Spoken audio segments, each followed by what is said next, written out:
Good evening, ladies and gentlemen. My name is Ilse Treurnicht, and it is my great pleasure to welcome you to this global leadership event at MaRS. The purpose of our global leadership series is thinking big, and of course we're absolutely delighted to have with us tonight someone who repeatedly thinks big, one of Canada's great serial entrepreneurs, Sir Terry Matthews.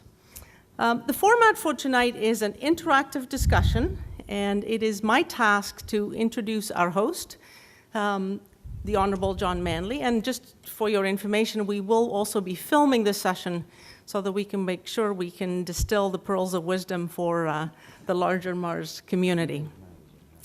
Now, Mr. Manley is known, very well known to this audience, and we know that he's currently counsel in the Ottawa and Toronto offices of McCarthy Tétrault. He's a corporate director in large Canadian corporations as well as not-for-profits. And in between, he also continues to play the role of global statesman. But he became well known to all of us as a member of parliament in the federal government, first elected in 1988. And in the subsequent 15 years, he held senior roles in the key ministries of industry, foreign affairs, finance, and ultimately as Deputy Prime Minister. Mr. Manley was also instrumental and very important to the creation of MaRS, because in fact in 2002, early 2003, he was an advocate for the first contribution of $20 million to the startup phase of MaRS, and he joined the board of directors of MaRS in 2005, and he continues to serve as the vice chair. So, sticking with that theme of thinking big, it is certainly my absolute pleasure to introduce John as another of Canada's great big thinkers. Mr. Manley. Thank you. Well, thank you very much, Ilse, and being called a big thinker as opposed to a big foot is a welcome relief, having spent the weekend with my family. But first, let me welcome all of you and thank you all for being here. I'm absolutely delighted that we're managing to do this for a couple of reasons, one of which is that I'm fiercely proud of MaRS and what we've built here and what it shows as a potential going forward. But secondly, in the roughly 5 years or so that I have become a reverse MP and find myself commuting frequently to Toronto, which, as I have discovered, some people believe is in fact the center of the universe, not just an important business community on the banks of the Lake Ontario. It has been very hard to find the Ottawa flag place where I can fly it. So I am so happy to have Terry Matthews here to help me wave that flag tonight. Even in a season in which the Ottawa Senators didn't make the playoffs, we've still got a great story to tell you, and I'm going to, over the course of the hour and a half we have together, I hope, with my colleague Ron Close, elicit some of that story for you. Now, how this is going to work is this. Ron and I are kind of going to try to precipitate Terry into saying a few things. It's tag teaming. Yeah, take both of us. He's a very shy man and very reluctant to express views, but nevertheless, we're going to try to interrogate him and get some thoughts from him, both about the things that he's done, some of the ingredients in entrepreneurship, as well as what he thinks the opportunities are for Canada and for Canadian firms and Canadian entrepreneurs in the future. Ron himself is what some would call a serial entrepreneur, as is Terry. But right now, you should know that he is the Executive Entrepreneur in Residence at the Richard Ivey School of Business at Western Ontario. He is also an Entrepreneur in Residence here at MaRS, where he's been helping science, technology, social entrepreneurs commercialize their new ventures. But he's had a long history, especially in the IT sector, leading the cause for innovation, for research and development, for starting businesses, creating them, and he brings that perspective to our discussion this evening. Terry, as you will know, is probably Canada's foremost serial entrepreneur. He seems to just keep doing it over and over again, having started with a small Ottawa-based lawnmower company back in the early 1970s. He's actually transformed the culture and climate in my city. He's created global companies. Well-cut lawns. And our lawns are well trimmed. But I'm going to actually start by asking Terry to launch into some of this discussion, because he has created companies that have succeeded. He has some notion that success in entrepreneurship is something that can be repeated. Undoubtedly, failure is something that can also be repeated. And hopefully we can gain some lessons this evening about what are the ingredients to success and how do you repeat them. Terry? Well, it's a good introduction. Thank you very much. And I've known Ron and John for a long time, and I'm delighted to be here. And the subject is certainly something I know an awful lot about.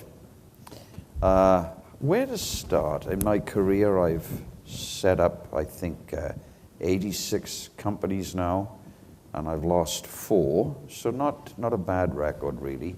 And out of those 80-odd, about 65 I've directly set up, decided on the product direction, hired people I thought would do well in that, funded the company, and that's been done over 60 times. Now that means you have to think of the name, the direction, get the team together. But you know, after having done this over 80 times, I now know what I'm doing.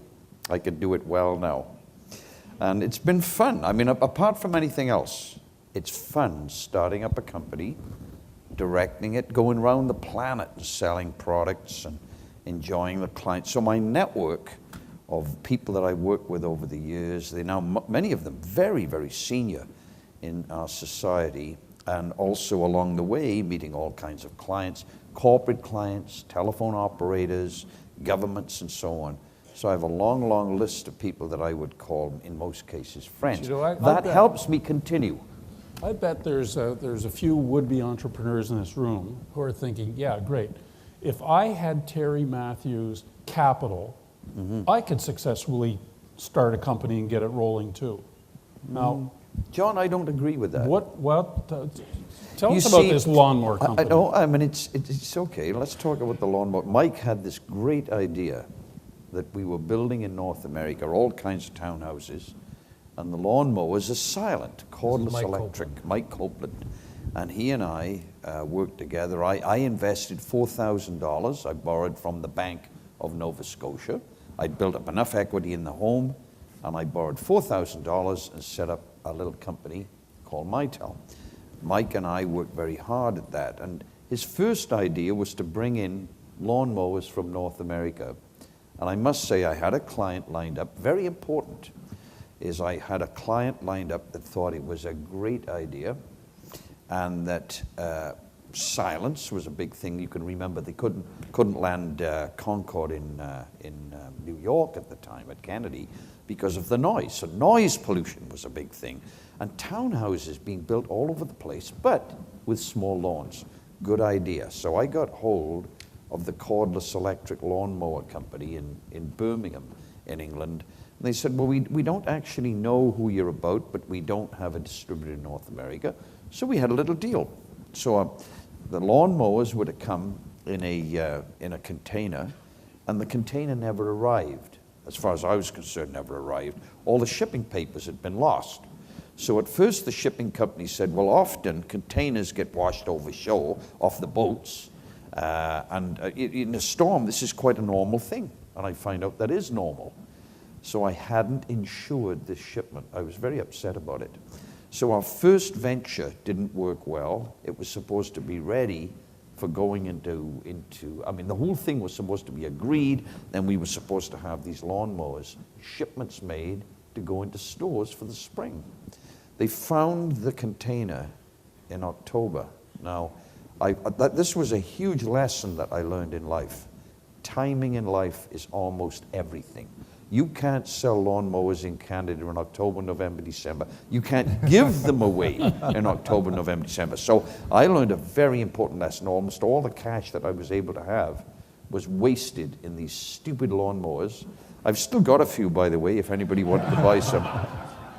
After 10 years of Mitel's history starting up, so in the early 80s, we had a day when we had a fabulous day, all of the employees, and we had this lawnmower attached with a radio controller cutting the soccer field just to sort of show that it was the 10th anniversary. So It's how really did we quite get from funny. lawnmowers to telephone equipment? Well, lawnmowers didn't work well for us, I guess, and timing was everything, and waiting, I guess, waiting isn't an option for me. I don't like twiddling thumbs, so we literally worked around the clock.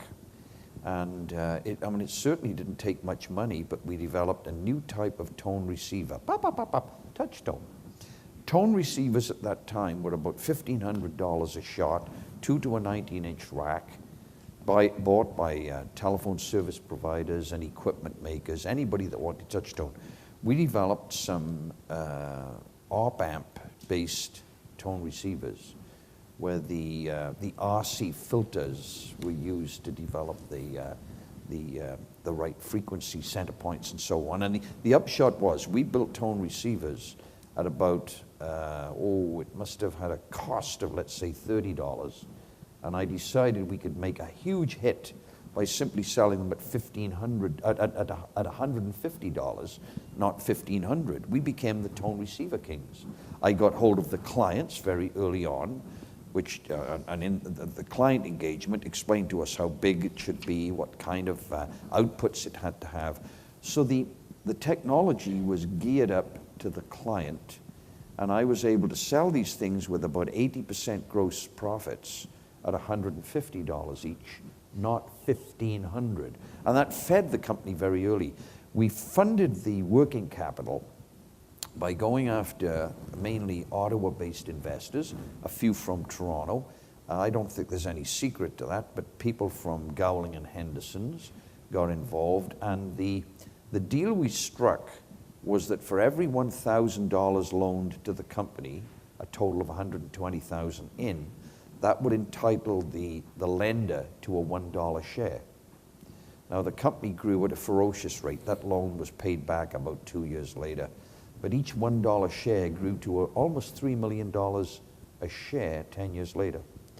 So it shows you that very often, if you've got the right ideas and the right perseverance, even with some setbacks, as in the case of the lawnmowers, that didn't work out. Terry, I want to poke into one of the comments you made about shows you if you have a good idea. How did you come upon the idea for the dial tone product? It's not the sort of thing that many of us would walk down the aisle or walk down the hall or walk down the street and recognize as a market opportunity. Don't most entrepreneurial ideas come from proximity to your life, and how did it unfold for you? Well, I mean, ideas are 10 a penny, really. It's the commercialization of it that's important. I mean, I'd already been in the telecom industry for more than 10 years.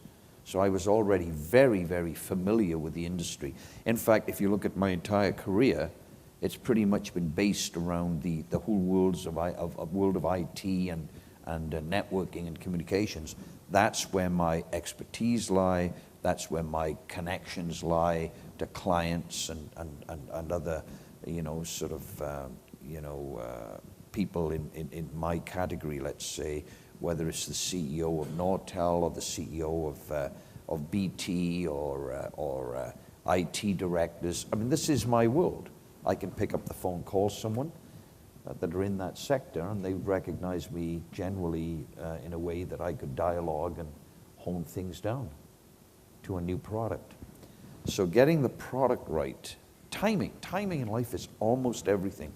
I don't care what it is. Timing's almost everything. So a lot of the entrepreneurs or wannabe, would-be entrepreneurs that are in the audience today are actually wrestling with, taking a job in a, good-paying, stable job in a company, or spending the time and the personal investment of energy and money You, I think, started a little bit later in life as an entrepreneur. You had a career that brought you that proximity to technology and industry, Right. what's working well, what's not working well, and opportunities showed themselves. Right. Is that the path that you follow when you mentor the youngsters in Ottawa? Do you know now? what? I mean, you bring up a very good point. I mean, I get all kinds of really, really bright new grads. They come along and they say, "I've got this great idea, I'm going to start a company." And I say, "I wouldn't do that.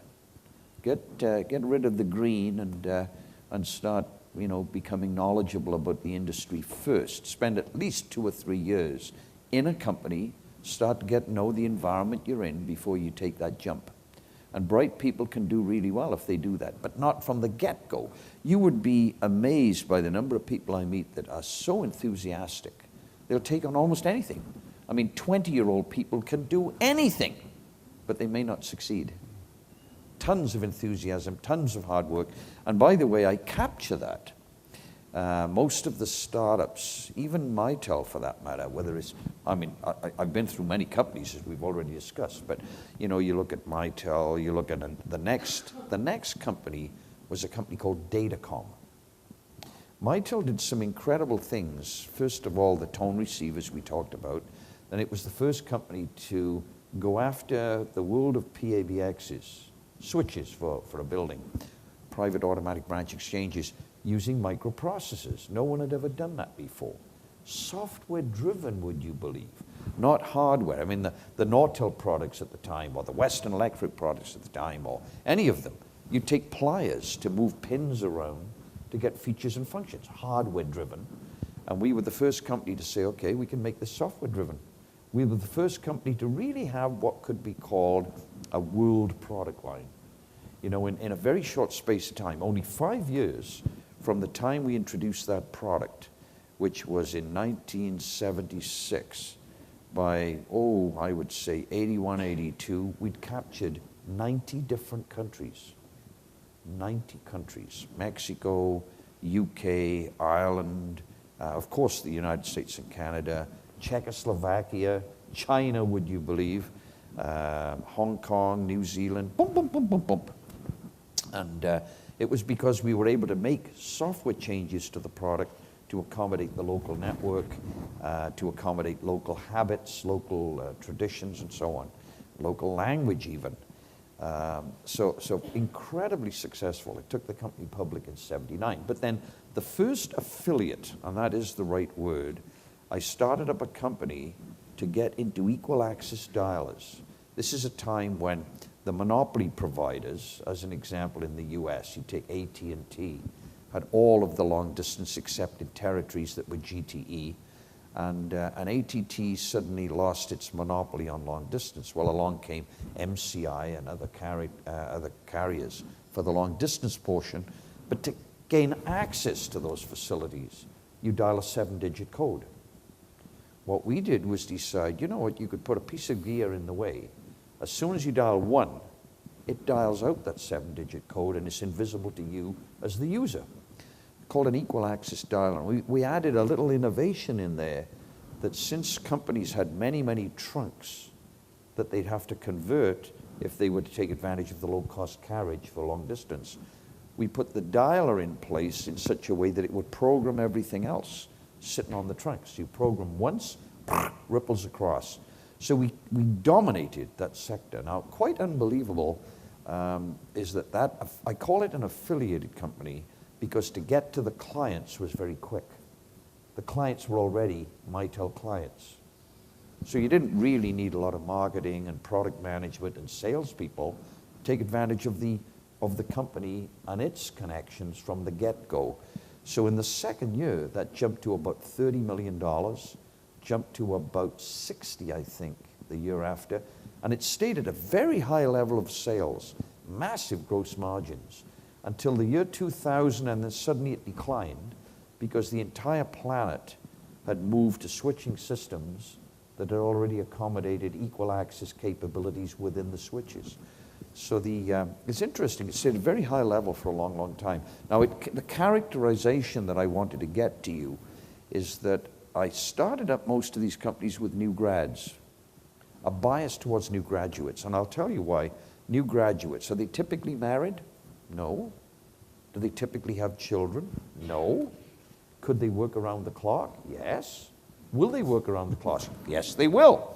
And they're smart if you choose the right ones, and you make sure that they have ownership, and sometimes the ownership can be very significant. So in my latest batch of affiliated companies, and I'll still use that right word, is I take new graduates, typically 4 or 5, and select them from interviews that I have with perhaps 15 or maybe 20, and I boil it down to 4 or 5. Not that they are necessarily not bright enough or whatever, but I have to choose the right characteristics.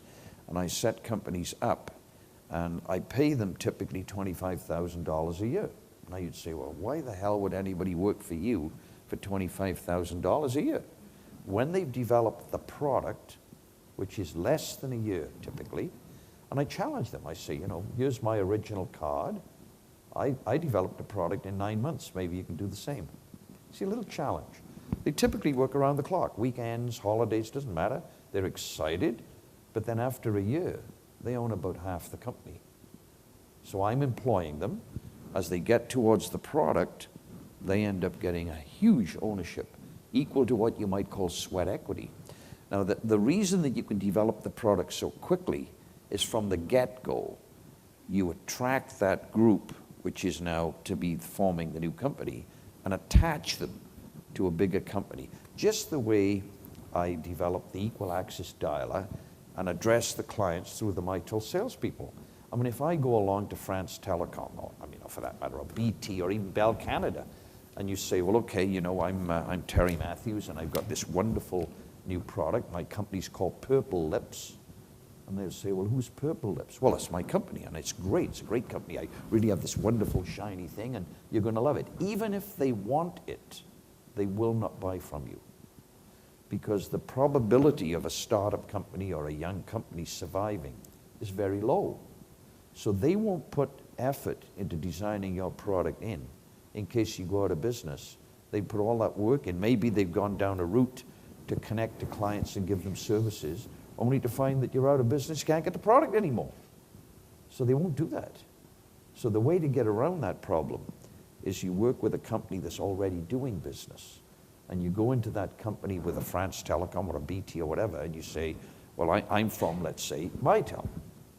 And we've got this new idea. Client, oh, what's that about? Well, we need that. Now the probability of getting the sale shoots up. In fact, if it's something new and they want it, you'll get them as a client from the get-go, and they'll work with you to hone that product down. Now, I do this time and time and time again. Hone down the requirements with the client or the potential client first. Go to a second client with what you heard from the first, and you've honed it down even more. And they say, well, that's something we want. They're actually speccing the product for you. Now what you've done is you've just removed the speculative nature of the R&D. Instead of putting money in a pot, as we talked about earlier, here's some VC money, you've got a great idea, you could put a team together, you put very bright, perhaps hard-working people in a pot, and you say, well, they're bound to do well, because look at all the money they've got. Absolutely wrong. Connect them to a client first, not after.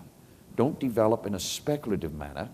Reduce the speculative nature of that R&D with the potential client, and the probability is the potential client becomes the client.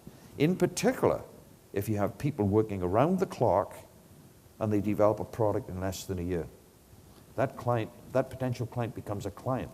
Now, I'm going to pull you into my realm a little bit of public policy. Why don't we talk about startups? Well, because, you know, just remember, when I was a new industry minister, we were trying to put together a whole strategy that included what we then called the information highway. You were one of the people that came in to help us begin to design that. We talked about the potential and the things government could do.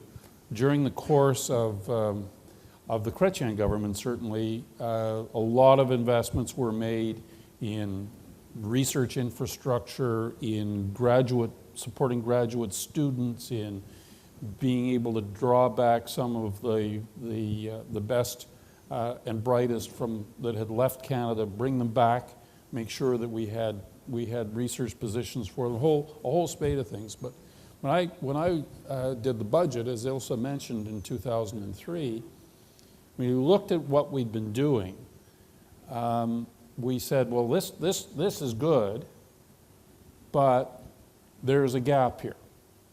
And the gap is we've got lots of people writing papers, we've got lots of research being done, we've got citations.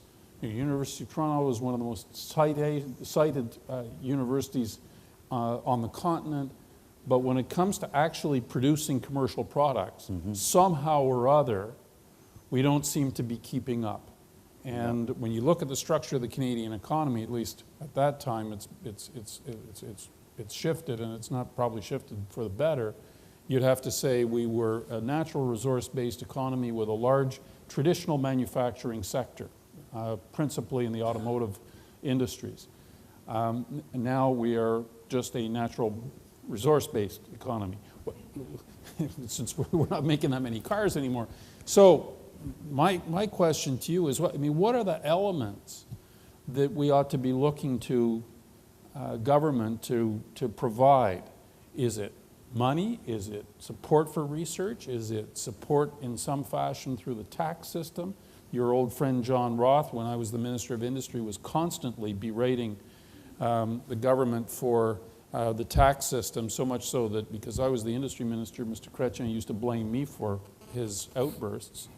I got my revenge in 2001 when Time magazine called me and said, we have good news and bad news for you. The good news is we want to make you Newsmaker of the Year. The bad news is last year it was John Roth. So things change. What are you seeing? Who is doing it well? What governments are doing it well? What countries are the places that you want to be now if you want to succeed as a technology entrepreneur? Finland's good. They provide Why? direct R&D funds. France, they don't just give you tax credits. If you're public, of course, in Canada, you can't get those tax credits, or at least to the degree, but it's the upfront funding. It's not so much that people get taxed. You've got to get there first. So it's direct funding. For instance, if you have innovative ideas or innovative product programs, we have a program in Canada called IRAP, which became sadly depleted in terms of funding. Now the government has put, I think, another $200 million into that pot, which is, it's a great program. So it's well administered, but it became pretty lightweight in terms of the amount of funding. It's creating the right environment for people that are entrepreneurial to commercialize products, get out there and sell. So I'm a big proponent of the commercialization stuff. But what about Sadly, picking winners and losers? We used to hear that in the House of Commons every there's day. bound to be losers. In every society there'll be losers and winners. Make sure your environment is such as, it's like a field. Is it too rocky, or do you have to fertilize it? Do we have an environment which is good for startup companies? Google is 10 years old, right? Was it a spin out of Bell Labs? No, it was 2 new grads. But the environment fostered it.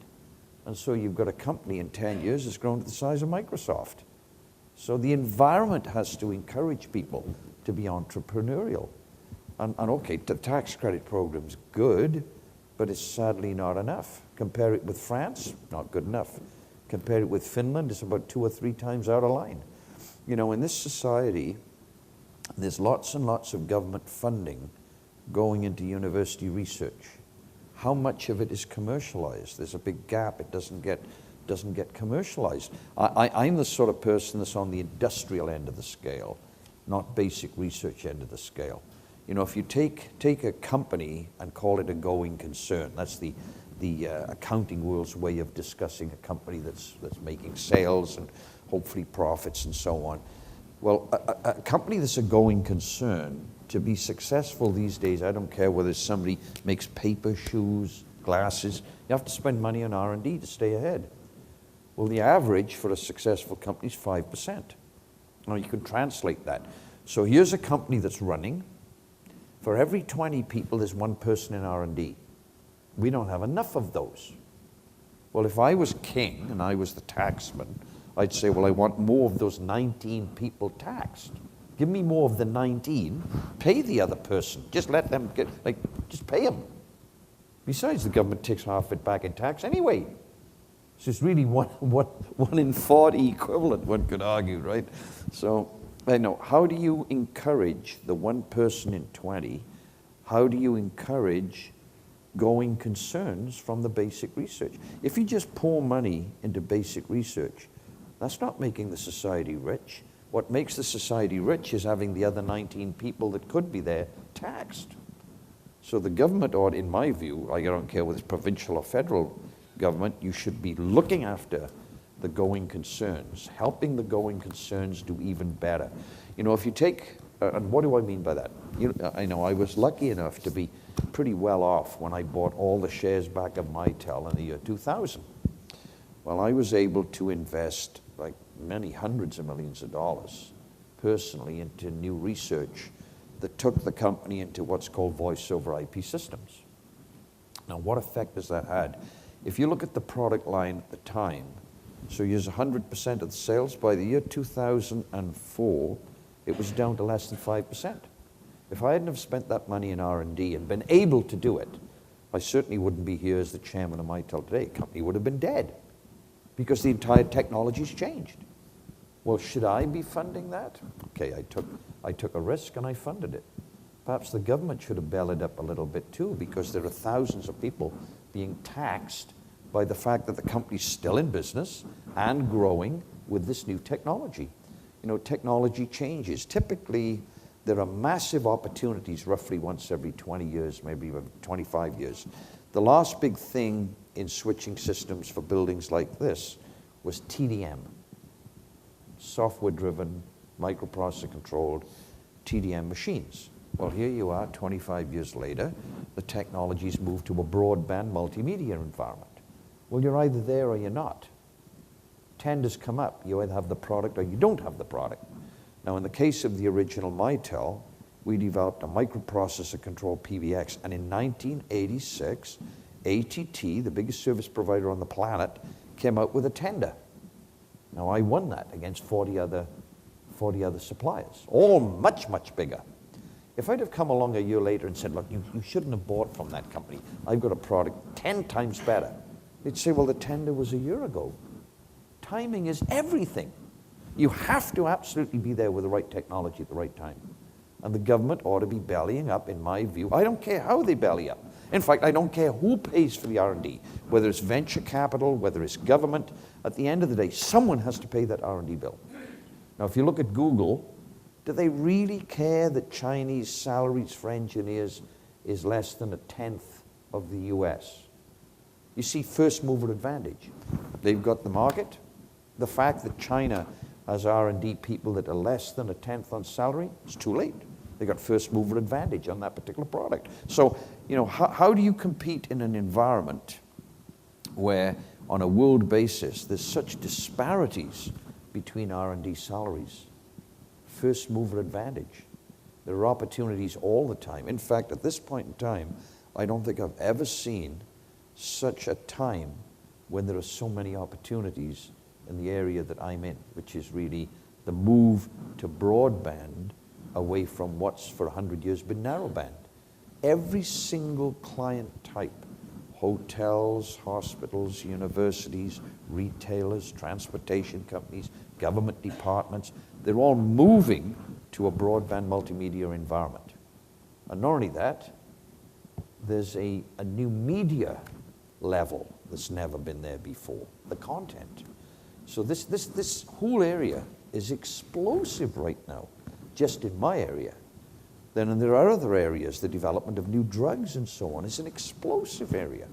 You know, are we in our society putting enough money in the research and development in going concerns, the commercialization, the industrialization side?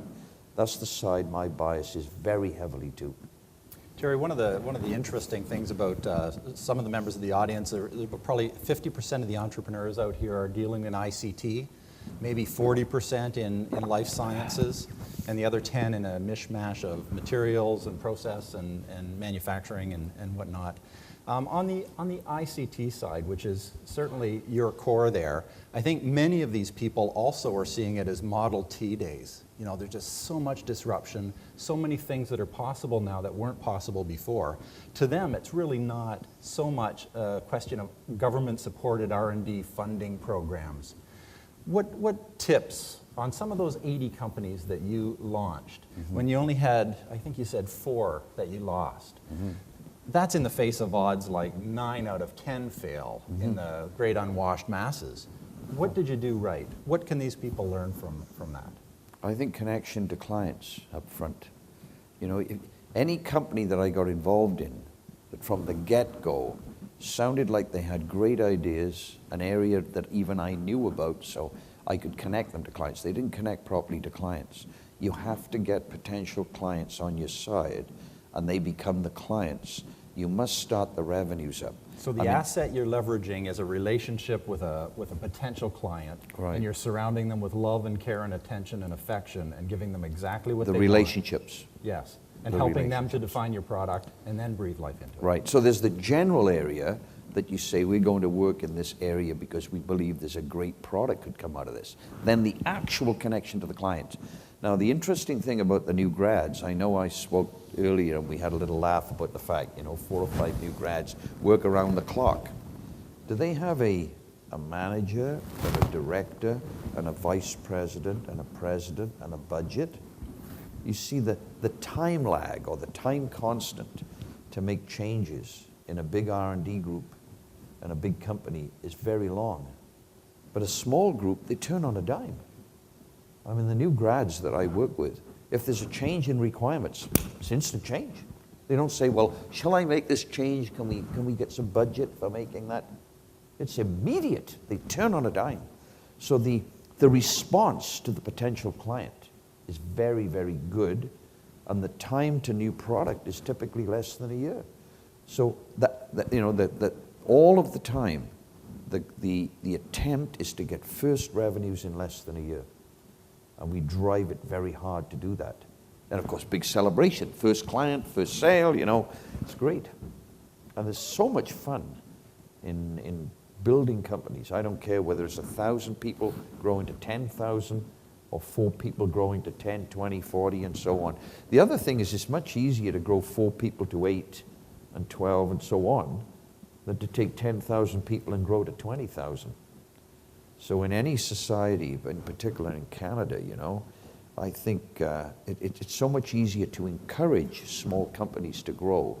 Every society really is a manifestation in its GDP growth of the SME companies. If the SMEs do well, then the society does well. It's not the big companies. They go up and down with the economy.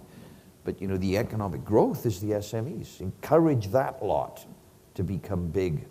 That's the way to get at it. That's the key, is to encourage them to become big. Right. Not to encourage them to stay small. That's right.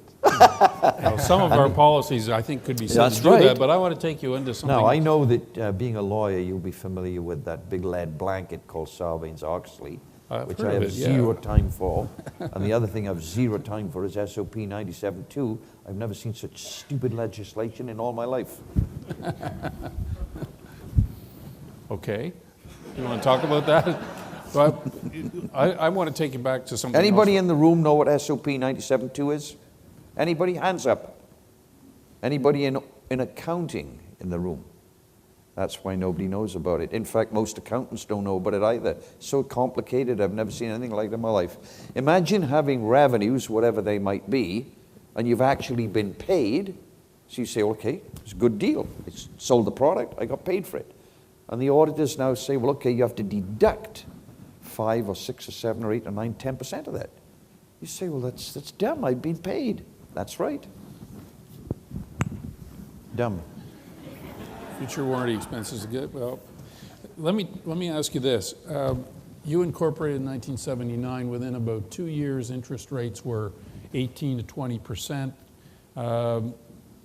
Canada moved into a recession, which is certainly the worst since the 1930s until the current times. Still remains to be seen whether this one is worse than that one or not. Are there special, what are the skills? What do you were trying to build a company. You're trying to get money when interest rates were horrendous. At least, now we have really low rates and nobody will lend. So it's a little different paradigm. But what are the skills? What are the techniques? What do you need to be able to do when the economy is a turkey? Well, it depends on the size and the scale, right? So, for instance, a startup, friends and family. Then they're emotionally involved. That's a very sure way of spreading influence. I'm glad to know that the lawyers at Gowling's were considered your friends. They were. They were friends, and they made a lot of money out of it, But they were friends. They got involved. And of course, when people are involved, they help the company, whether it's finding clients or whether it's giving guidance. So, I mean, in any society, I typically take an audience like this and say, hands up those people who are on a board of directors. Hands up those people who are in a service industry like accountants, lawyers, consultants. And then I say, okay, keep your hands up.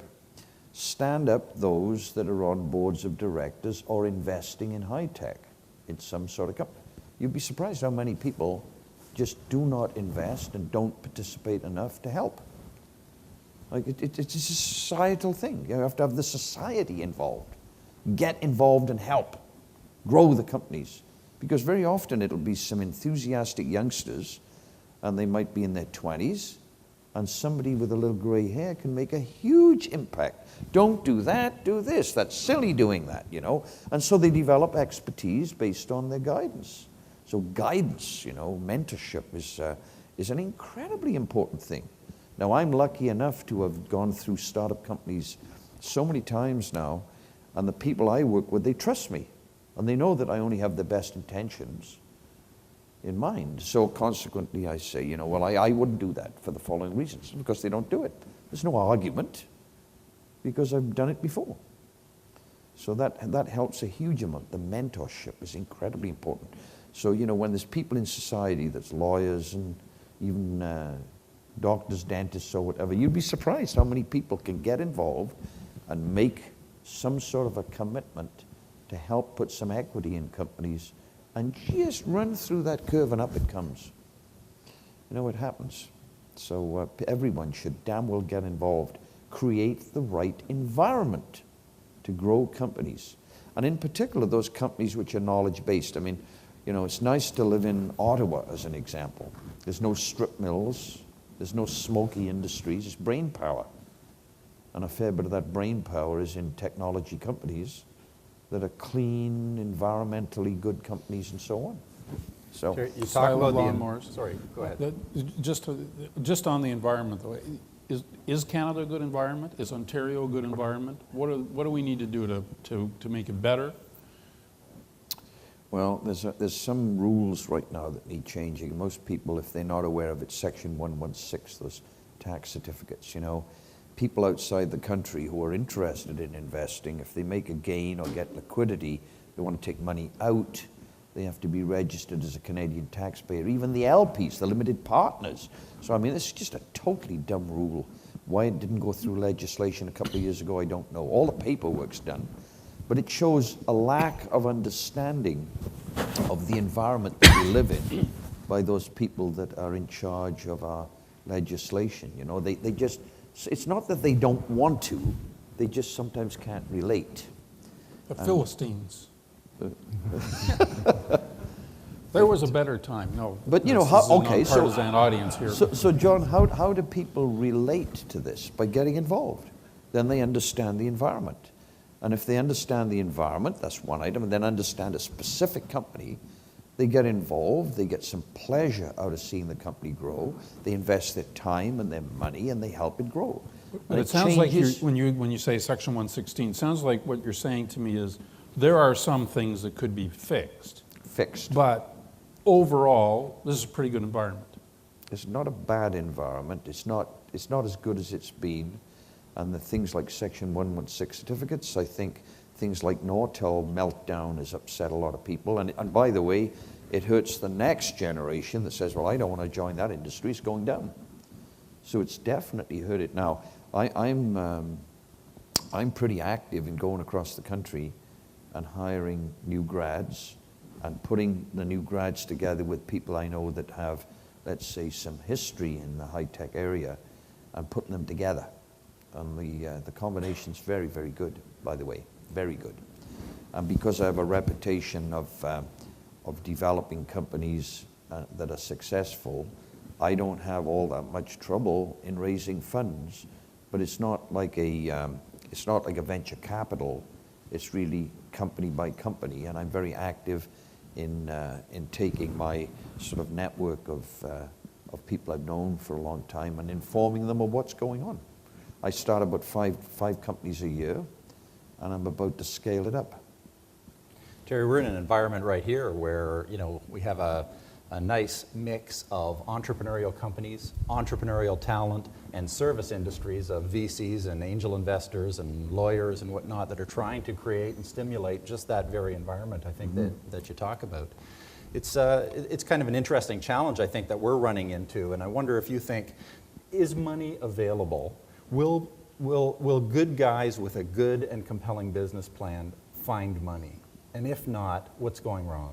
Did you participate in the Centers of Excellence show that was, I think, 2 weeks ago here in Toronto? MaRS was there, yes. Yeah. Did you go, John, by any chance? I did not, no. I think they had a record crowd there, as I recall. It was about 1,600 people there, and I didn't hear a thing about the recession anyway. I put on a presentation and lots of questions and discussion and so on. I didn't hear the word recession once. See, the fact is, young people that are enthusiastic, sure they need money, but I mean they don't, it's not like General Motors and it's not like Nortel. It's not like that. They're growing, they're enthusiastic, and it's back to the same thing. Well, it's labor, it's hours a day as well as the funding. And the labor cost doesn't necessarily have to be, $500,000 a year. Doesn't have to be. In the interest of full disclosure here, I should mention that I am a director of Nortel. It's one of the nonprofit organizations that Ilsa mentioned earlier. And so I want to say that because we are going to take some questions from the audience starting in 5 or 10 minutes, and so you should be thinking about them. But I will not take any questions on Nortel. You can put those to Terry. I wanted to take you, Terry, to a sort of a more micro-personal area for a second, just so that people can learn about the man behind the success and the man behind seeding 80 companies. And maybe you could start by saying, did you have more fun and more personal reward in the first 10 years of your career or in the last 10 years of your career? No, that's a very interesting question because, for the first, it is about 10 years, in fact. I was an apprentice at BT's R&D Center when I was 15 years old. So, for instance, the degrees I took were part-time, except for one, an honors degree in electronics, but generally speaking, it was part-time education, taking a day off a week sort of thing. And I always liked education. I totally lapped it up. And in this R&D department, I became an enthusiast in the networking and telecom industry pretty much from the get-go. I was involved in the very first satellite, that was Telstar, at a place called Goonhilly Downs, which was the BT dish satellite receiving station, transmitting station. I had a great time. So I became an enthusiast of radio. I became an enthusiast of networking. And somehow, like deep down inside, I thought it was really good to make it easy for people to communicate. There was something about that. But I think it started before my career began. Because when I was little, I was able to fix things, like silly things. I used a big musical box, Swiss-made. A lady down the road hadn't had it work for 10 years and her husband had bought it. Well, I saw it and I said, oh, what a beautiful, oh, but it doesn't work. I said, oh, let me fix it. Well, can you fix it? Well, certainly I can fix it. So I fixed it. This lady, I mean, she just beamed because I fixed this complicated musical box with 20 tunes. I mean, it was a complicated piece of gear. But I just attacked it immediately. I didn't even think twice. And then, of course, she wanted to pay me. And I learned a very important lesson for my entire career. I said, I don't want to be paid. I said, I really enjoyed fixing it. No, I need to pay you. You see, there's a very important lesson. If you do something and you get paid, it netted it out. If you didn't get paid, that leaves a kind of long-term obligation, or better words would be goodwill. That person will always be good to you and nice to you now. The word goodwill is a very, very important thing. Don't be, let's say, greedy. Try to be fair in life. Share a little. Well, I learned that time and time again. Having gone through that musical box, then it was somebody's transmission system. How the hell they trusted me, God only knows, but I mean, I did a great job on the transmission system, electric vacuum cleaners, radios. I mean, I could just, if somebody made it, I could fix it. And there was something in my mind that says, I can fix it. I don't care if it's broken. I'll find ways of pinning it, gluing it, and put it all back together. I was just Mr. Fix-It in the little village I was brought up in. And I never charged, but I mean, the number of gifts that I'd get for Christmas and birthdays and on and on and on and on. And of course, people never forget it, because I created goodwill. Now, in our society, we should remember that. You know, creating goodwill. Working with companies is the same as working with people, creating goodwill and helping them grow. We can be different in our I was society. more on the breaking end myself, but so what about this first 10, last 10 question? No, the last 10 years, of course, I've been very active in what I call affiliates. So you take a larger company, which removes much of a weakness, I think, is in our society, is on the sales and the marketing side. By taking a larger company that's already got lots and lots of clients, you can use those channels to sort of prime the pump. You know, once the sales start and you get revenues coming in, the company grows. When the company grows, it gets its own salespeople, its own marketing people, other channels, and then the whole thing grows. It's like what I would call a cluster, or perhaps even a keiritsu. You know, the Japanese use the word keiritsu, whereby you might buy a Japanese car, but they didn't make the glass or the wing mirrors, and they didn't make sometimes they certainly don't make the tires and the wheels and bits and pieces and so on. So they create a cluster. And we should remember that you can do that in a society, and then you find, well, the glassmaker becomes the world-class glassmaker that can sell to many. Create a cluster, and you can do that kind of thing. And then, of course, the advantage is that all of the professional services build up around it. It sounds like creating goodwill is the common stream between the first 10 and the last 10 there. Yeah, there's a common stream, and don't be unfair. You know, the VC industry has been quite unfair, I think, often to the people who found a company, work very hard, sometimes round the clock to make something work. They're passionate about it, they work hard, and the VCs say, okay, take the blood right out of it, squeeze them to death. Well, I'm sorry, I just have no time for that. You should participate in a manner which is fair, and that's often not the case with VCs. What has been the downside, Terry, for you? What's been the price of the choices you've made in terms of an entrepreneurial career? There's often, you know, I recognize you guys, many of you in the audience are burning midnight oil. Many aren't taking holidays. Many have mortgaged everything twice. And, you know, that takes a toll. Well, it certainly does. On your personal life, I think it does. I think it does. It takes time away from your personal life.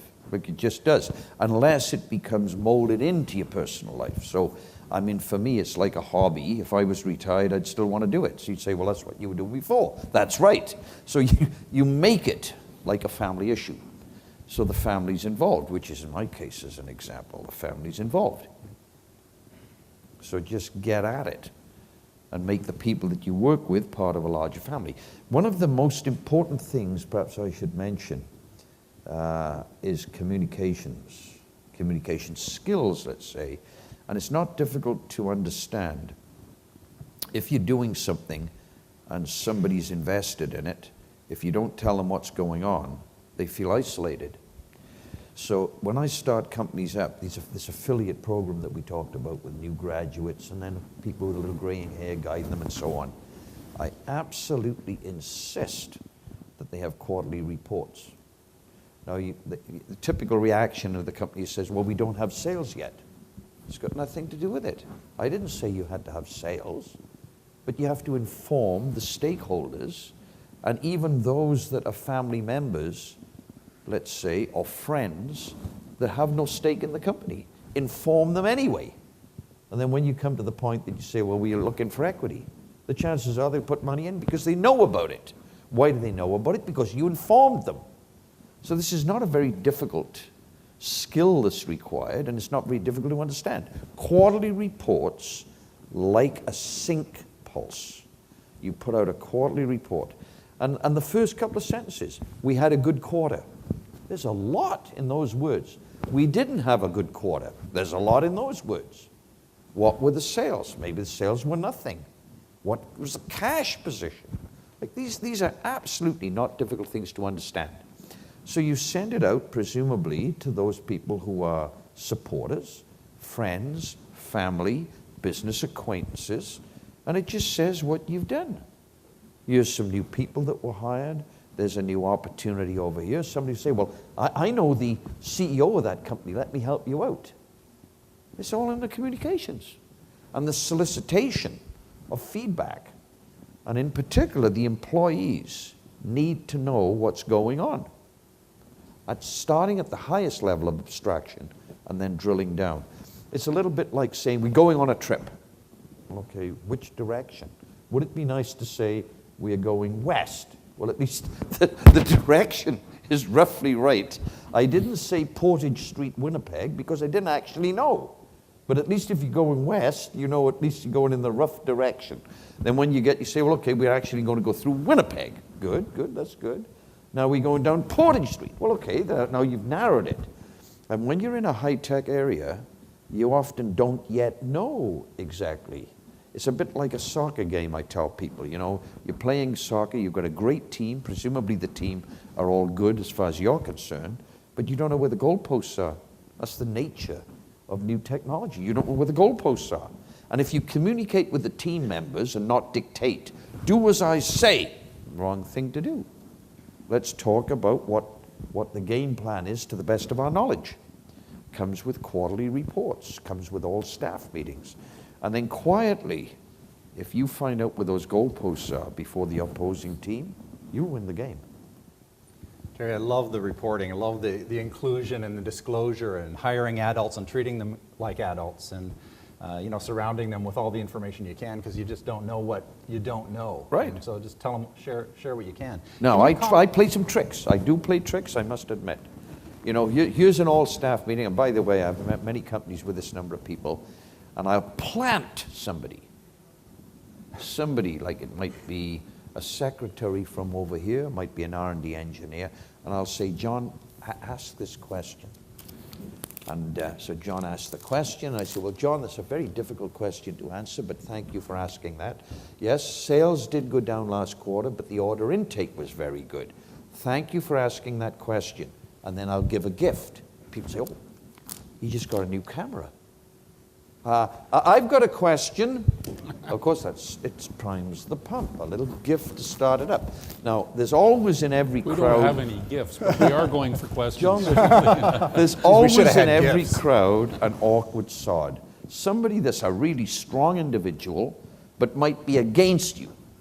Might be a union leader or something. I mean, God knows who it is, but there's, there's somebody in the crowd that's particularly difficult, and you have to get them on your side. So the first thing to do is accept the question and answer the question. Well, thank you. And then give them a rough pineapple. And of course, everybody knows that they're awkward sods, right?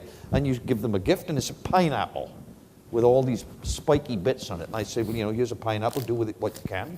So it starts up because everyone laughs, including the person getting the gift. So this kind of thing breaks down the barriers. And then you target the person who asked the difficult question. Say, that was an interesting question, but, here's the background. You begin to communicate and relate. I've found this time and time again.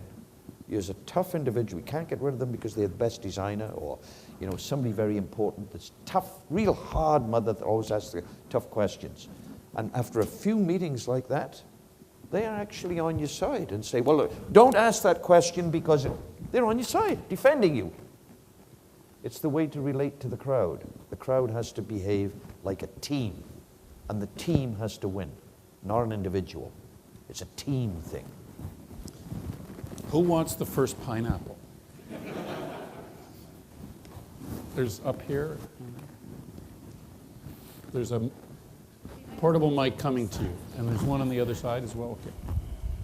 Sir, for someone who's trying to line up their first customers, do you find it easier to pitch it as a cost-saving opportunity or some other metric like scalability and performance?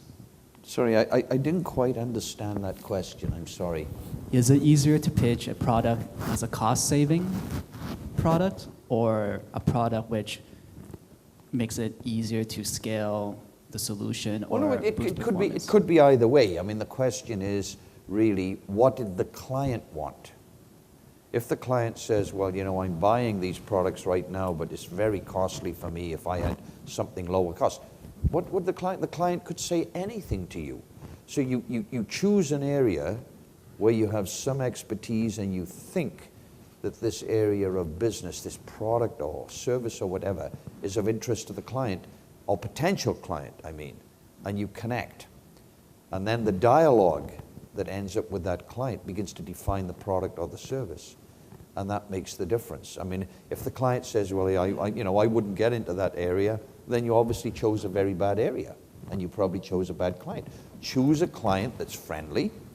Now, in my case, I'll choose somebody that's already doing business with a larger firm. Now, in the case of Mitel, you know, the company's lucky enough to be around since 1972, so there's 3 million clients, whether that's sort of Hyatt hotels or Marriott hotels, or whether it's, you know, Marks and Spencer's as a retailer, or whether it's, you know, PACCAR, which is the biggest truck maker in the world in Seattle. I mean, I can choose all kinds of industry verticals, and they're all going through a transformation to broadband solutions. All of them, every one. So I mentioned earlier that it's an explosive area of business, and one I know lots about, with lots and lots of client contacts that I can go right in to the CIO level, who has a high level of abstraction, knowing what's going on and what's important. Now, I typically choose, but the question's a good one, and I typically choose a product that can affect the sales. If you can do something to help someone's sales, that would be a good one. Cut costs, you talk about that, that would be a good one. Or do something else that's important right to the CFO. As an example, in retail, which is often a subject I talk about, shrinkage is a huge problem. The bottom line's typically 1%, but shrinkage is about 2%. So every time you take $1 out of shrinkage, it goes straight to the bottom line. You didn't have to buy more, sell more, warehouse more, put more stuff on the shelves. You didn't have to do that. You just take it out of shrinkage, which is a nice word for stealing, and it goes straight to the bottom line. Another one is turnover of staff and training of staff. A total problem in the retail industry is training of staff. Often within a community, you can understand that the clients within the community come from that community. So a store has people mainly buying from the community it serves, and the people who work there also come from the community that it serves. So relationships can lead to shrinkage, you know. The girlfriend or the boyfriend comes in, oh, leave that to me, you know. That's called stealing. So, you know, you have to analyze the situation. But in general, if you can help a company get more sales, help a company cut costs, you're popular. But in particular at this time, is if you can cut costs and you can make those cost-cutting arrangements less than 12 months, you really got a winner. I hope that answered the question. Next. I'm actually very interested in hearing about your 4 failures and why they happened, what your lessons learned were from them. I'm sorry, you tape it off. Can you repeat that a bit louder? Yes, I'm actually interested in hearing more about your 4 failures, why they happened, and what your lessons learned were from them. Yeah. Okay, now, okay, the failures, there were a few of them, and in one case, we poured a fair amount of funding, even with a client, and the standards changed. The standards that we were adopting, there were no standards. We had what I would have called really good technology, but the standards came out and they were totally different to what anyone expected. Now, whether someone had influenced the standards or not, which often happens, you know, but the fact is we put lots of funding into this company, came out with products, the trials were going well, and then the standards changed. And then there was a lack of interest on the part of the investors to pay for this massive change that would be required. And the other thing is, by the time you make the changes, the market timing became wrong. So that was not good. In another case, huge opportunity and huge dollars went into an area where the technology was known, some clients were established, but not enough clients, not big enough clients. And so, I mean, the company failed simply because it was trying to catch up on a particular aspect, huge funds, and sadly didn't make it. And I very reluctantly pulled out of it. You know, it's on balance, you have to look at a company and say, do you put more funding in, and can you catch up with the market or catch up with the technology? So it was mainly, you know, the technology side, the fundamental way of saying from the get-go connect to a client. That's a little bit turning things on its head, because many people, they think if you've got a group of R&D people, put money in the pot, something's bound to come out. And it's not. Turn it around and talk to a client first, and that's by far a more successful way of starting companies up and creating a good, you know, a good lead. Any other questions? Notice no prizes tonight. The other thing, by the way, always in a company with a group of people that's a startup, is to have fun. Enjoy what you're doing. Make sure everyone understands what it's about. With apologies to Mr. Manley, should the government of Canada be bailing out Nortel rather than the auto sector? That's what I would call a hot potato. Well, okay. The auto industry employs a tremendous number of people, both directly and through the suppliers that feed the auto industry. It's an incredibly important thing, in particular, in this province. So I think the government's right to at least match what the US is doing as a proportion. And there's some very smart people looking at that and saying, you know, we have to find one way or another to protect this industry. So I applaud it. It is a very, very tough decision-making thing to take taxpayers' money and bail out. With Nortel, in my opinion, it should be the same way. It's a knowledge industry. It's a flagship. Flagships, for me, have to be over $1 billion a year. Otherwise, you don't get a worldwide environment of an office in Sydney and Singapore and Hong Kong and Shanghai and Rome and London and so on. Nortel is such a company. And we should, at all costs, do our very, very best to protect the deep-rooted local companies, in my view. Not only because a flagship helps to train other people in the roles of marketing and sales around the planet. Apart from that, Nortel is a knowledge-based company, you know, very sort of R&D intensive. The tough thing, there are many problems. One of the big ones is in China, the salaries are very, very much lower than anything in North America or Europe. I mean, typically, most of you here wouldn't realize that you can hire a really good engineer, software, hardware, I don't care, but computer science.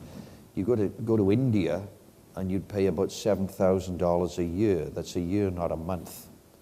In China, you'd pay $5,000 to $6,000 a year. And they are very, very good, I must tell you.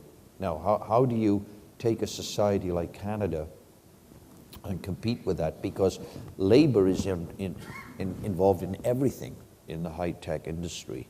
So, you know, whether that's making circuit cards or testers or the original design, and then you add a little insult to injury because the Chinese government says, and we'll give you as a client 5 years worth of export credits. Now, credit's available. Very tough to get credit anywhere. So you get the advantage of the low-cost labor, then you get the advantage for China and India of selling prices that are 1/3 of many of the products in North America or Europe. Has anybody been to Walmart recently and bought things? You know, here's a pair of jeans. looks like a Wrangler jeans, let's say. How much would you pay in Walmart? $8. You couldn't get a Canadian-made zip for $8, yet alone the whole jeans, you know. So, I mean, it's a function of the labor rate, which is very, very low. And for whatever reason, in the last 30 years with GATT, General Agreement Trades and Tariff, or the World Trade Talks, barriers keep coming down. It was sparked off by Western governments that said, you know what, if all the tariffs come down, we can export more product. They forgot it's a two-way valve. It works both ways. And the salaries, you know, are incredibly low. And the other thing is that in China and India, the people want to be a somebody. They don't want to be a nobody. They work around the clock. So if you stand back and say, well, okay, got it. Like the salaries are low. There's no tariffs. Now, there used to be a barrier, but it wasn't tariff barriers. It was communication costs. 10 years ago, you'd pick up a phone in Toronto, call Shanghai or call Delhi. It costs you $10 a minute. You don't stay on the phone very long. Now they are zero costs, close to zero. So the upshot is no communications barrier. There's no tariff barriers. So now you have to compete on an equal basis. This is tough, tough, tough. So how do you take a society like Canada or the UK or France or whatever, or the US, and say, well, I'm going to be competitive around the planet? First mover advantage. In this time when China and India have come on the world stage, Google came up from nothing. 2 new grads, very enthusiastic, work around the clock on something new, bang, becomes worldwide, notwithstanding the low salaries. So, you know, people in North America and Europe are very inventive. You need to take first mover advantage. Unfortunately, you know, there's no VC capital around to speak of. Canada's like a desert. But it doesn't always have to come with tons of money poured into a pot and tons of people poured into a pot and something has to come out. Doesn't have to be that way. I mean, to some extent, I'm living proof. $4,000 to start up Mitel. That wasn't a pot of money, I can tell you. But it does force you to work around the clock. And timing in life is almost everything. We have one up here. Yep. Well, to build on that point here, my question is around many of us are trying to build companies. I'm right here. Sorry. We're trying to build companies here in Canada. We try to prove out our business concepts here, but we're also drawn to the larger markets that exist outside of Canada. So Which one? The United States. Of course. EMEA, right? So Where in EMEA are you selling? the UK, not selling there at all right now. So our interest is, what advice would you give us once we prove out our concepts here and the market accepts them to take them to other geographies? Well, if you know your subject very well and you know there's market areas out there, get out there and talk to people. You know, I always explain to people that if you cover the world with literature, somebody somewhere will read it. It's a very simple thing in life, you know. If you don't speak, it's highly unlikely that you'll get heard. If you don't print it, write it and print it, it's highly unlikely somebody will read it. So use the same old communications tool. It's called a mouth and a pen. And make sure you cover the planet with it and somebody somewhere will read it. The US is very good at that. They are world class. They are the best in class. Do you know that the US is a net exporter of literature to every other country on the planet? Net exporter. Cover the world with literature, somebody somewhere will read it. I mean, I started up a very successful company called Newbridge. I go to China, very successful in China, every province. But time and time again, I'd go in to see a local leader that might be the leader of the city, might be the leader of the equivalent of the Bell Canada, and we'd sit in a sort of U shape, and I'd be sitting next to the leader or whatever. And now and again, like not now and again, but in every location, somebody would say, well, I read in, and always a US magazine, I read in that US magazine that such and such is a great company, and how are you handling that? The literature they read was a magazine out of the US. Every time. The US is a net exporter of literature.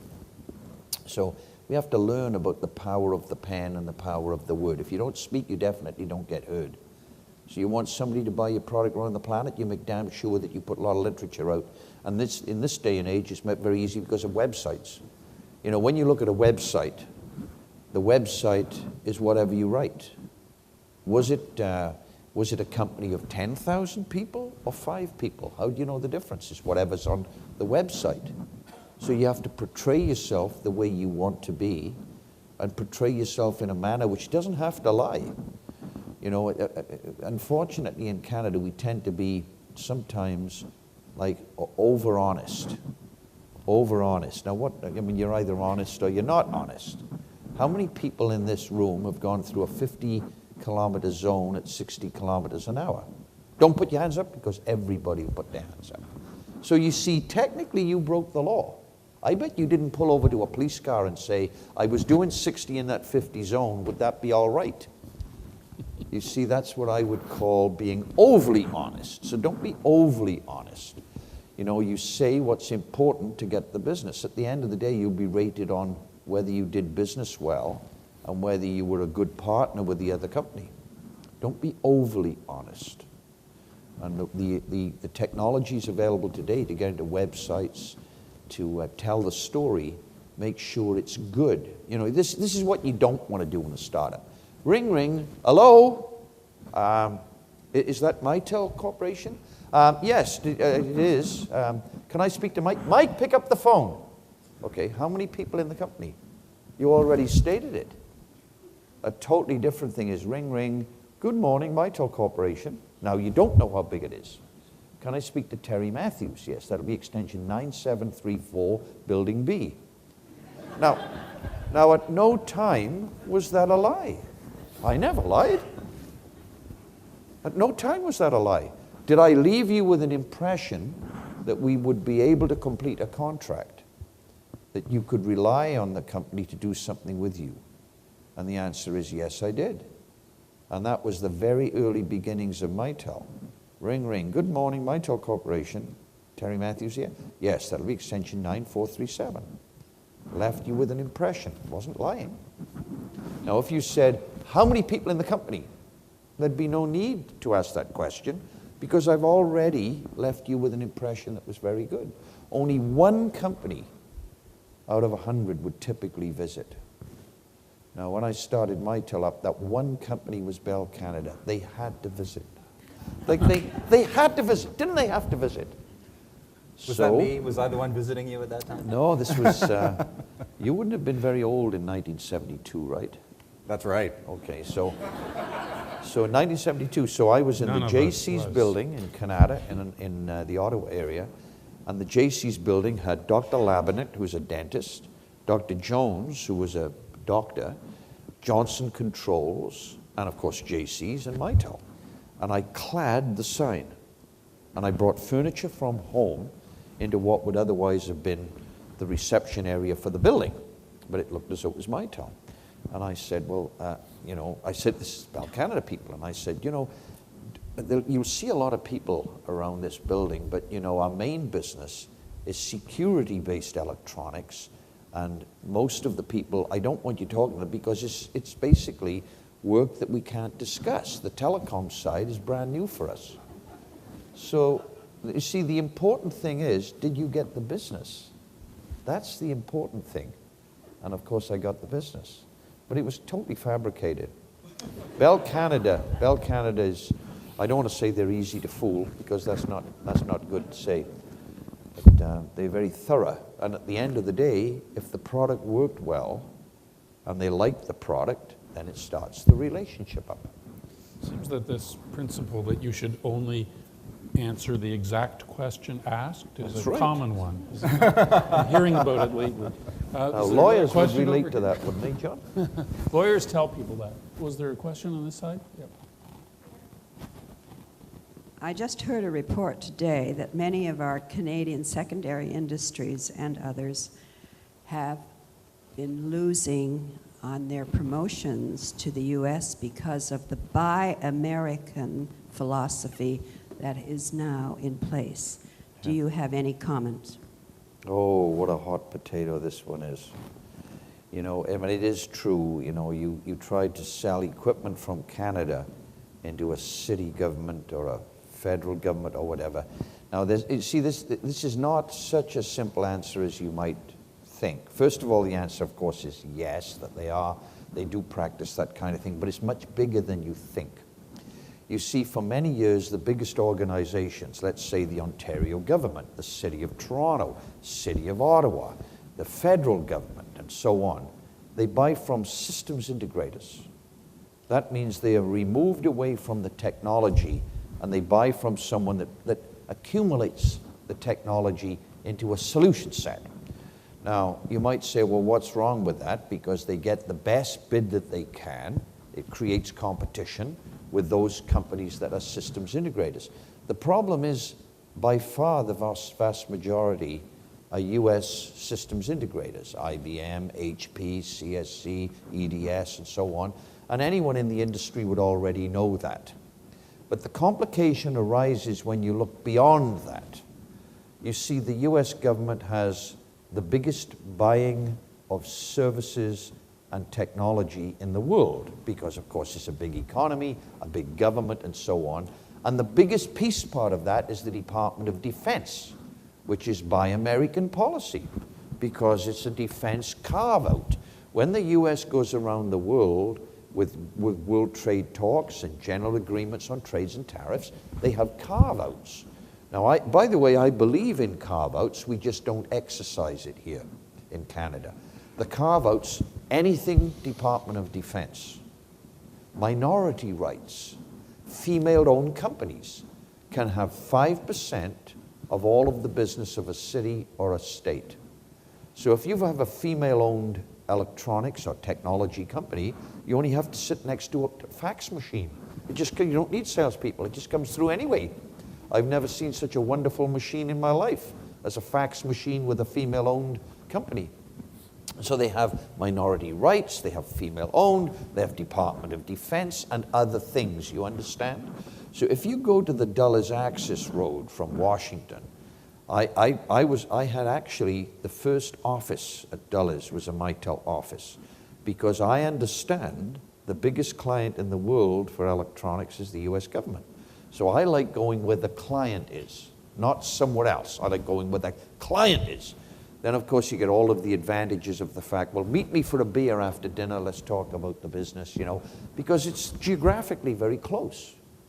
So being close to the client. Now, guess what's along that Dulles Access Road? Of course, IBM, Verizon, HP, EDS, like tunk, because it's their biggest client. Of course they'd be there. The biggest amount of staff they've got serving the client would be there because it's the biggest client. When they come to Canada, and Canadian government or the provincial government says, this is the solution we are looking for, the product managers will have already put together their solutions. And because we obey all the rules and things that we sign, there's some countries don't do that, but we do in Canada, so we say, okay, here's our solution set that we want, and the systems integrators come with all of the US technology. So because their product managers have already assembled it. So the upshot is most Canadian technology companies are not getting a fair crack at the whip with either provincial or federal governments on the technology purchases. Because the governments involved, the purchasing departments, can't see through the requirements documents as to who has technology behind it. It is sadly a very, very bad part of our society that we are more honest than honest, what I would call overly honest in our society. And I'm sure you'd agree most Canadian technology companies, when they try to sell abroad, especially to other governments, the first question is, has your government bought it? Yeah. So you imagine, as a Canadian technology company, you don't get business with the federal government or the city governments, whatever. You go to a place like Amsterdam and they say, well, your competitor said that they sold to the federal government. Well, of course, I'd say that's tough. Makes it very tough to become a qualified supplier. Now, I'm lucky enough to have been in a company that started up in '72, so the number of reference clients I've got is very, very big. So as an example, the entire Netherlands government, 120,000 desktops, all Mitel as an example, because we won the tender. We have tons and tons of reference. But for a new company trying to sell to the governments, it's very tough because the systems integrators typically broadside coming in, going for those requirements, and they very rarely have Canadian technology in it. So you brought up a very sore subject that I fight all the time. I hope that answered the question. Over here, and I guess we're about the second last question, Ron. Okay. All right. So you said that ideas are dime a dozen. and Sorry? You said that ideas are dime a dozen. So there are ideas all the time, but you've also started 80 plus companies. So what's your process from taking ideas into actual companies? What's your process of getting from ideas and making them concrete? Well, it depends what it is. Like there's no golden rule, you know. I mentioned to you that I start companies up by connecting to clients. Then from the get-go, that sort of assures that revenues start early. But that doesn't not at all preclude discussions with other companies, you know. It's really in the genetics of the companies that I have founded, whether it's March Networks or any of the companies, for instance. They've always been good partners. And that's an important thing because many companies you try and work with that are bigger companies, I mean, I could quote you names in here, some of the biggest names on the planet, and they are awful partners. They actually invite you to come in and tell them what technology you've got. And then there's an internal department that's going to look at that and see if they can do it anyway. They don't play very fair. So you have to choose your partners, and there are well-known companies that are known to be rotten partners, take the ideas and do their own damn thing. Whereas the companies I start typically are good partners. You know, they can be trusted. Did that answer the question?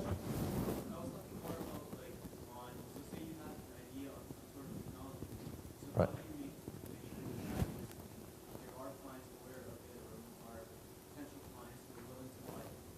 I mean, this is a key item. Like timing, I mentioned earlier, timing in life is everything. And the other thing that's almost everything is make sure you patent the technology. I mean, you can spend hundreds of thousands or millions of dollars in research and development and not cover it with patents. That leaves you wide open. I mean, it's not a very big program to have a $500,000 R&D spend. And then that's the same as going out and buying a Lamborghini. Would you leave the keys in it and the door open? Well, of course you wouldn't. So coverage, and if you can get a broad patent, that can be very, very valuable. So, you know, you have to absolutely protect the technology. Otherwise, if you ever get to the point whereby somebody might be interested in acquiring a company, that's one situation, because you've got technology they want or clients they want. In the other case, you might take a company public. Well, the people doing the underwriting will say, what patents have you got? Well, we don't have any patents. Well, you dumb nut. You've been spending all that money in R&D and you got no damn protection. Absolutely stupid thing to do. So you spend money on R&D, you make sure every avenue is covered. And by the way, here's one avenue that most people don't realize. In a court of law, something which is a company document, so you take a label, belongs to Purple Lips, you know, date it, and you have numbered pages. Well, I don't care if you're talking to a client or whether you're an R&D guy doing some software development or whatever. You make notes like a daily log in ink. And if somebody takes you on with a patent, you say, just a minute, we have prior art. There it is. You go to a court of law, they say, these people have a prior art in this. Your patent's invalid. They sure as hell don't want that. Then they say, okay, well, we leave you alone now. We don't really want any license fees from you. Thanks for, you know, I know we talked about you licensing this stuff. You know, boom, it's a battle. They don't want to take you on. So an extremely important thing is to have company notebooks and make notes. I don't care whether you're a salesperson, marketing people, or whatever. What's evidence in a court of law becomes very important sometimes. It's a very competitive world. I think there was one last question over on the left. Mr. Matthews, I couldn't stop shaking my head when you talked about the importance of an advisory board and seeking advice. Are you on an advisory board? No, Why I have not? my own. Great question. I'm seeking for people to join my advisory board. Are you on my a board of company. directors? I own my own company. I sit on my own. Oh, that's great. I applaud you. You know, I always told my children as they grew up is that if you can support yourself, that's really good. If you can support a family, that's better. If you can run an enterprise that you support many families, then you're a hero. But the toughest thing of all is getting your question across to Terry. Then you're a superhero. Well, how many people in here are on boards of directors? Come on, hands up. Let's do a show of hands. All right, how many people are advisors of some kind? Hands, come on, hands up. Well, Okay, it's actually not a high proportion. The question, the question is, I find it extremely challenging to get through to those that you truly seek the, I guess, advice or having them sit on your advisory board, because they're very hard to even, you know, most of them don't even have emails on the card. You probably find it very familiar. It's very hard to get to them. So I find it very, very challenging. On the one hand, it's extremely important.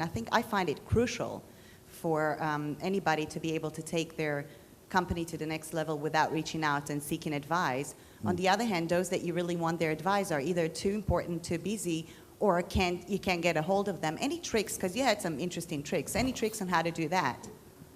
Well, there's no simple answer to this, you know. But if you do have an advisor or a board member, put a term on it, you know, 2 years till it's reviewed. That's one good one. And you never know who might actually help you. It might be Uncle Joe up in, you know, Ottawa or Montreal. You just never know. But you have to start somewhere. And so you say, well, who around me do I know who are professional people that would be prepared to help?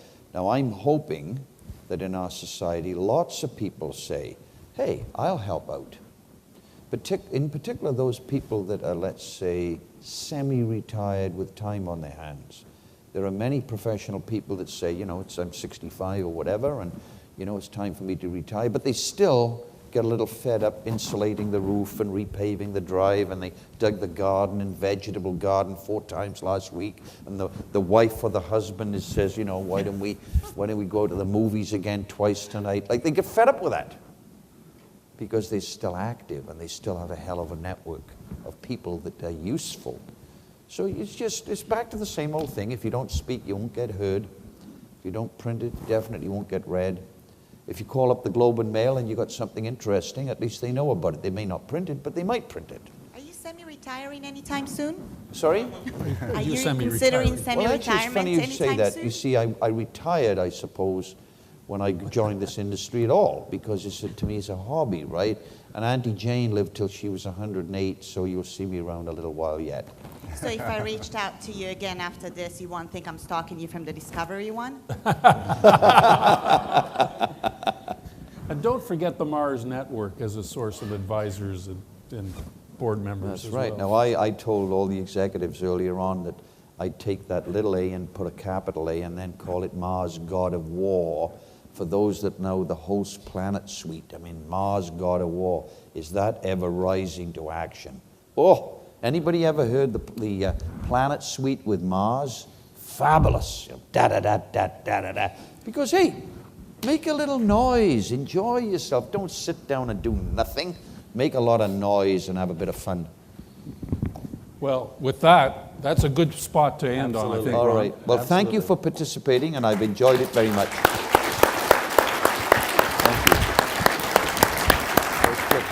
And Thank you, Terry. Thank you, Ron. please join us outside. Terry's going to stick around for a few minutes at least.